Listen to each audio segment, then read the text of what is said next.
BBXX podcast. Let's get intimate. I'm your host, Sasha Laurie, bringing you another special episode from our Change Makers Edition. While in the past, we've strictly interviewed researchers, academics, and PhDs in the field, we'll now also be bringing you interviews with founders, coaches, authors, and anyone else who dedicates themselves to helping us change the way we live our relationships. We'll be launching the new series in the new year, but as a sneak peek, we're bringing you our very first episode this week before we sign off for the holidays. Have a great holiday. Cherish the simple pleasures, the small moments. Try to value being present over material presence. And we'll see you back here in the new year with some more exciting new announcements from your friends at BBXX. On today's show, our guest is Mike Sagun, a men's coach and founder of the Unshakable Man, an organization focused on men's total health and wellness, success, purpose, and fulfillment. Their mission states, "We believe a man must be introduced to various perspectives, experiences, and ideas in order to discover new and different ways of being a man. This is how a man challenges his sense of self and becomes unshakable."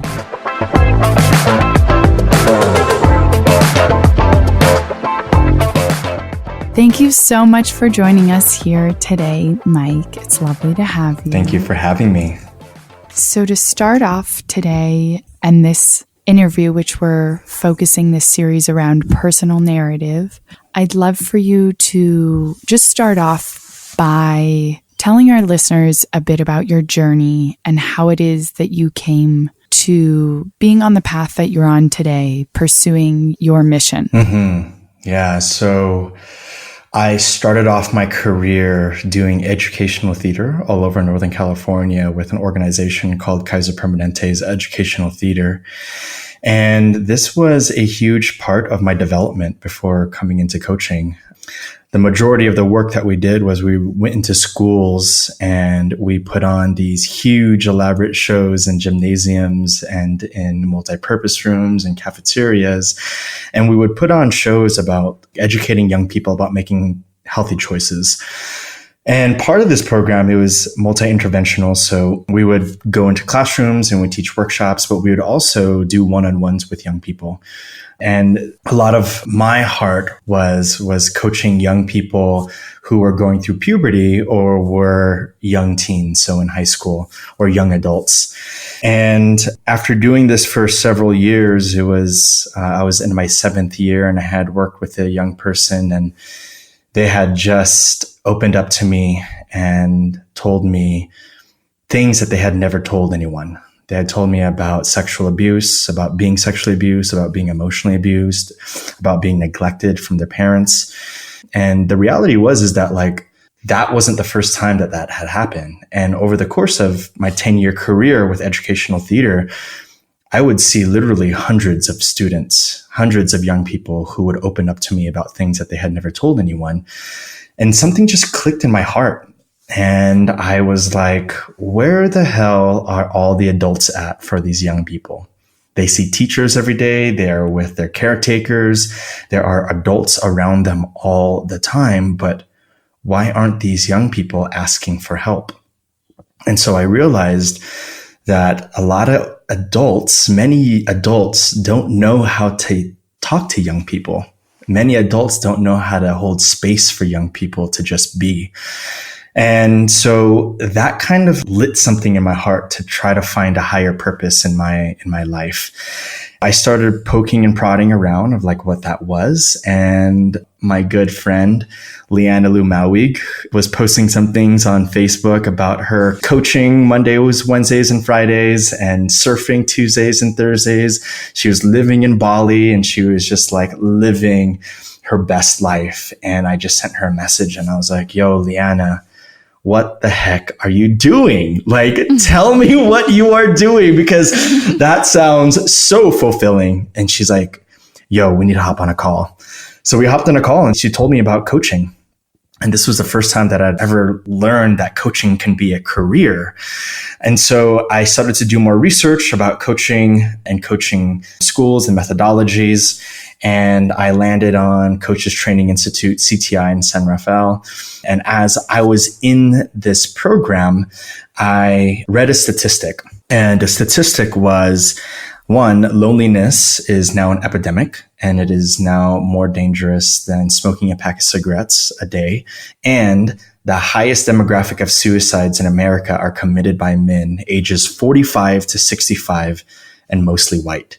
I was like, what the hell? That is crazy. And so I started doing more research on it, and more data was showing me that there is a problem here in America. And so I really had it in my heart to work with men.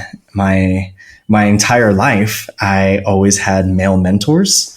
I always had an adult male figure in my life that was there to bring me in, to hang out with me, to talk to me about my challenges. And I knew that I was an anomaly in that most of my friends didn't have that in their life. And even now, talking to the guy friends that I have now, I ask them about the male mentors that they had in their life. And they were like coaches, but they weren't emotional coaches. And I had these men in my life who were very emotional with me, who allowed me to just be. And so that really clicked for me. And I kind of made it in my purpose to really figure out what men need and how I can start holding space for men to just be and to feel safe with other men. Amazing. Thank you for sharing that. I'm wondering, as you're talking and kind of about those experiences of isolation or not knowing who to turn to in youths that you saw, how would you describe some of the parallels that might be between that and between men today and some of the men that you've worked with? Yeah, growing up, I had a very work-oriented father who I deeply, deeply appreciate and I deeply, deeply love. But at the time, growing up, I always felt like he chose work before us. And it was totally ingrained, not only by his Filipino culture, but also by this hardworking, like meritocracy kind of culture that we have in America of like, you work hard and you get what you pay for. And like, you do everything that you can to put food on the table. And my father did that, right? My father provided a roof over the head, food on the table, clothes on my back. But what was missing from my father was the intimacy and the affection that I needed from a male. I got it from my mom, right? That was totally there. But I needed that strong male figure to hold me, to teach me, and to just be with me. And I don't think my father's ideals or his idea of what it means to be a man is uncommon. I think many men still have that ideal of like, I need to support my family. I need to work 40 plus hours a week and I need to provide, which is really beautiful, right? Like we need that. But at the same time, what we start to see is like there's a lack of intimacy and affection between father and son. And that's what I was missing. And there's a lot of phobias attached to that, right? There's one of them is homophobia of like, if I'm like this with my son, or if I'm like this with other males, what does this mean about my sexuality? What does this mean about me? And so we were never taught growing up. And I think that's totally changing now. It's totally, totally changing. But we were never taught when we were growing up, and my father was never taught when he was growing up, that it's okay to hold, to listen, to be affectionate, to be intimate with other men. And it does not define your sexuality at all. When I think about the teachers in my life, the male teachers in my life who were affectionate with me, who were intimate with me, who were there to hold conversations with me, there is this unsaid boundary of like, is this appropriate for a male teacher to have these intimate conversations with another male? The reality is like, I needed that male figure in my life in order for me to be where I am right now, my father wasn't providing it. So I'm really grateful for the teachers in my life, the male teachers in my life, who were able to just be there for me and be with me. And that's where I was in my life. I wanted to be that male figure for young people. I have some friends who have spoken to me about the impact that some of their coaches have had on them. If they were people who played sports, because you often end up spending more time with that person than your parents or caretakers. And so I think that it gives the power to have a huge positive impact, but also shape people in a negative way if that adult figure doesn't take care to really set a good example and send healthy messages.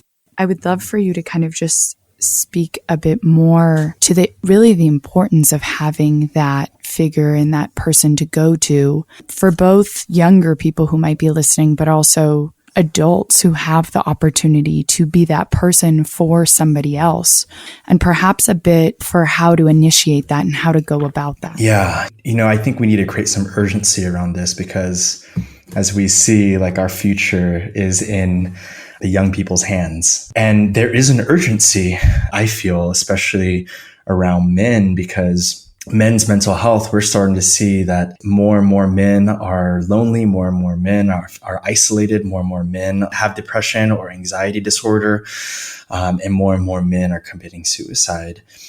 There is a study called the Adverse Childhood Experiences, and the study showed that if a young person has 4 or more traumas in their life, it increases their chances of having health problems. It increases their chances of having mental health issues, unhealthy relationships, and early death. And by that test, that statistic, I should not be here right now. But the one thing that saved my life were those adults. And the study also showed that just one trusted adult in a young person's life can change the entire trajectory of their life. That's what those adults did for me. I had a privilege of having these adults that really cared about me and listened to me. And this is the urgency, that we have so many adults and so many young people that, so many adults need help, but also all these young people need help too. And we need more adults that have the ability to help these young people out, because we don't have enough resources to support these young people. And a direct resource for these young people are teachers, our parents, our caretakers, our aunts and uncles. They are grandmas and grandpas. But the work has to be done first with the adult. Mm-hmm. I think what makes it difficult for adults to be that trusted person for a young person is they haven't actually worked through their own shit themselves. They tend to project their own pain and their hurt on young people. One of the unhealthiest things and the least productive things that you can do for a young person is, if they are telling you what's going on with their life, you cut them off and you say, actually, I know exactly what you're going through because I went through that, and this is what I'm doing. This is what I did instead. That is like one of the most unproductive things that you can do, because what you're telling the kid is, you're essentially saying, your story is not that important to me, and this is how you fix it. It's invalidating it. Absolutely. And when we can be that trusted adult, the first things that we need to do is just like check what we're projecting, check ourselves, and notice what we feel when this young person is opening up to us. What is coming up for us? Because if they're coming up to us with traumas, that might trigger some of our own traumas as well. And we as adults have to learn how to modulate that, how to respond to that, and not project that trauma back to that young person. And I think the greatest gifts that you can give anyone, but the greatest gift that you could give a young person, is just listening and responding with love and compassion, non-judgment and kindness, and letting that young person know that you are there with them and that you are listening to them. If we feel discomfort, we show the discomfort. I see this happen often in conversations when I want to get vulnerable with someone and I open up to them, I could tell like their body language shifts, or they like turn another direction, or they change the topic, or they say, oh, you're okay, or you're fine. And that's not what I'm asking for. And that's also another thing that can be unproductive with the young person, is like telling them, you'll be okay. You'll be fine. It's not that bad. And so kind of how can we take that? Because I think we can all identify with having been young and that it wasn't necessarily the easiest. It was probably a confusing and lonely time for us all at some point. And so being able to identify with that, but instead of negating it and saying you'll get past it, really taking the time and space to empathize and open up, and using tools such as Tell Me More, which I read about how just something as simple as that, has no judgment and just gives them the floor and helps you slowly and also very kind of carefully and not in a threatening way at all, really dive deeper into it and try and understand the level of why behind everything. And so I think that can be important. And as you mentioned that some of the adults haven't gone through some of their own stuff when you were talking about your dad earlier, a phenomenon that I find really fascinating that I have named, I'm not sure if it has another name, compounding daddy issues. I once remember reading and somebody was talking and they said, yeah, everybody has daddy issues, but think of your dad's daddy issues and your dad's daddy issues and how far back these daddy issues go. And there are so many levels, and the filter through which you are seeing stuff and absorbing stuff and the ability to understand where it's coming from, and that the person who is shaping you, perhaps in a not so positive or open way, it's because of the same thing that they went through. So how can we better understand that and kind of create change accordingly? Or at least empathize with that person who it's easy to resent in some ways. Empathy and compassion are one of my highest values. Empathy is putting yourself into another person's shoes and trying to feel how they feel. And compassion is basically understanding that we all struggle. Like you struggle like I struggle, and it's okay. And through that, I've found forgiveness for my father, for both my parents. My father was doing his best, and I've had to really do a lot of work around that. Growing up, I was always like, is my dad doing his best? Like, it seems like he doesn't give a fuck about me. Like, does he care about me? But I've really had to observe that story that I've told myself for decades, not just a few years, but literally decades of me telling myself that story. But also not only that, but like my mom also strengthening that story by her own stories in her head about my father. So I really had to dismantle the storyline that I had about my father and learn how to forgive him.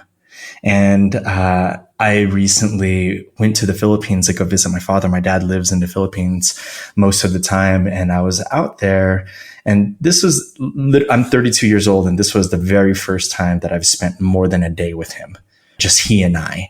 And I was going to be with him for a week and a half. When I made that decision, it was really uncomfortable for me. And I felt a ton of resistance, but I wanted to do it because I wanted to better understand my father. I wanted to really look at the stories that I was telling myself and say, is this true? Is this really true about my dad? Or is he just a flawed human just like I am? Right? And is he just a flawed human just like my grandpa was and his father? So, and everyone on earth, right? And guess what? He was flawed as fuck, and I'm still flawed as fuck, But the beautiful thing is that I went over there, and I went with the intention of understanding my father so I could better understand myself.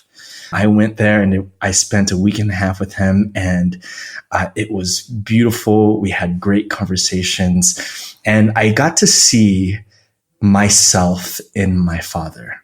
I got to see the challenging parts of myself, the things that I try to hide, the judgments that I have about myself. I got to see all the ugly and the impatient and the mean and rude and arrogant side of me that I need to work on.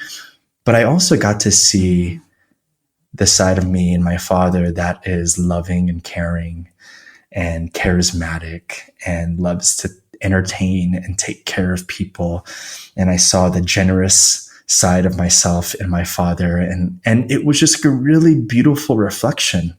The entire trip felt like a mirror that was put in front of me. And I got to see my dad, and I got to look at all the things and be like, oh crap, yeah, I'm totally working on that still. Like, oh, my dad has, look at his anger right now. Ooh, wow. Yeah, I do the same exact thing.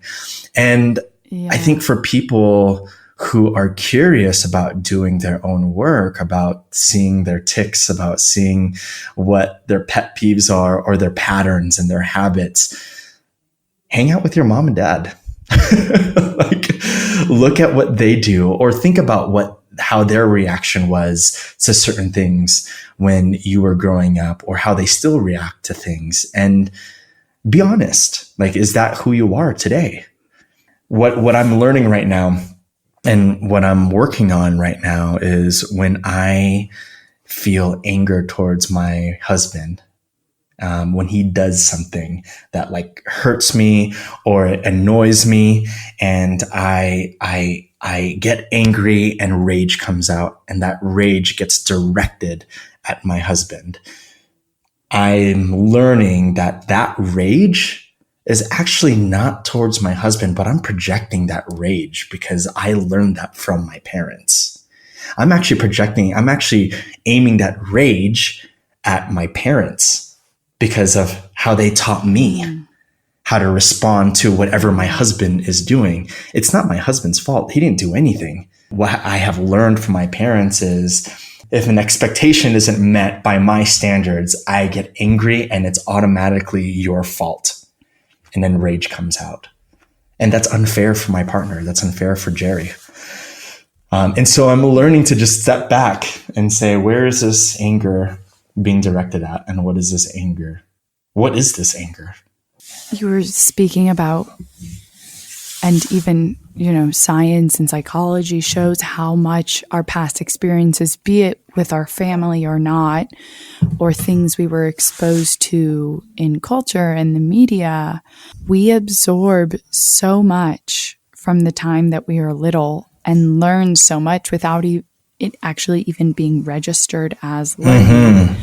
And so being able to look back and understand how our reactions to the present are actually shaped by those experiences and those influences in the past is so incredibly important. And understanding your flaws is one of the most important parts of understanding yourself, and not trying to be perfect and, not necessarily trying to erase those flaws. Some of them maybe, but some of those are ingrained in us. It's learning how to navigate them and acknowledge and accept them. it. Yeah. And to work at improving them, but to work at also adjusting our relationships and expectations and thought processes accordingly, so that despite those flaws, we can still form deeper connections with other people as a result of #BVXX.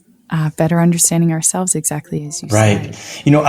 I work with men who have so many identity issues around what it means to be a man.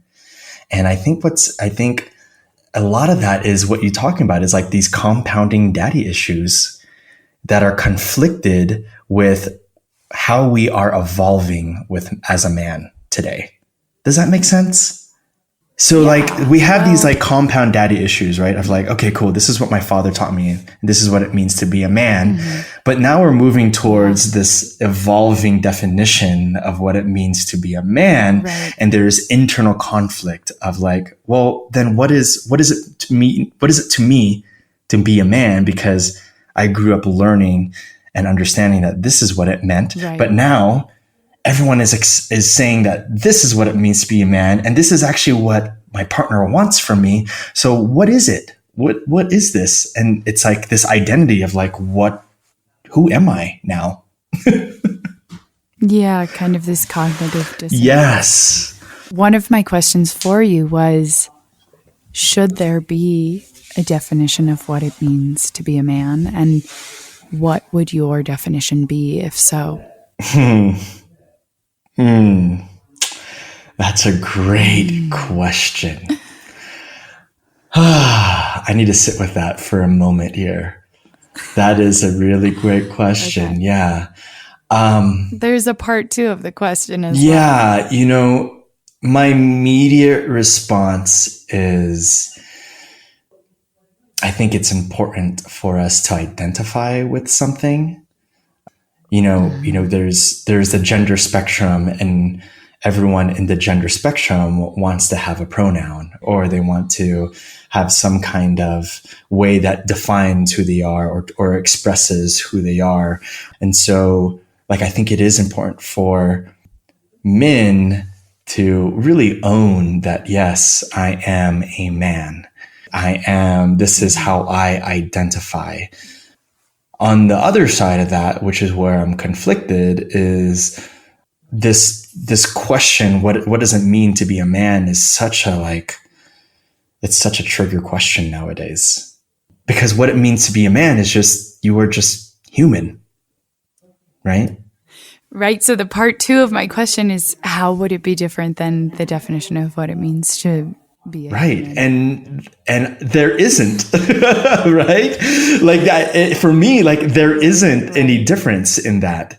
We could talk about masculine, feminine qualities, all this. It's the role model. It's being able to have a specific and more personalized role model. If I could see what you mean by that. Yeah. And I think, growing up, I wanted to see and be with another person that identifies with me, that I could identify with. Mm-hmm. So most of my mentors growing up were men of color, and I totally latched on to those men, and they were so gracious enough to bring me under their wings. But also, I think about what my life was like watching TV, and I never saw men of color. We sometimes saw Black people or Latino people on television, but I never saw a Filipino person. And if I saw a Filipino person, they were either playing a Latino or a Chinese person. And so yes, coming back to owning that identity can help serve another person to connect with you. It might be interesting even to have those different labels or pronouns or whatnot on it, yet to have the same definition behind it. Mm-hmm. Could be an interesting... Right, whatever you identify with, this definition is human. Yeah. The BBXX podcast, Let's Get Intimate, is produced by Sasha Laurie in Berkeley, California. Dialogue, narrative, and content crafting by Amy Soper. Audio editing, Good Music Vibes, and sound mixing, Daniel Herrera. You can learn more on our website or on our social media at bbxx.world. And if you believe in what we're doing, please do help spread the love by sharing this with someone you care about. Until next time.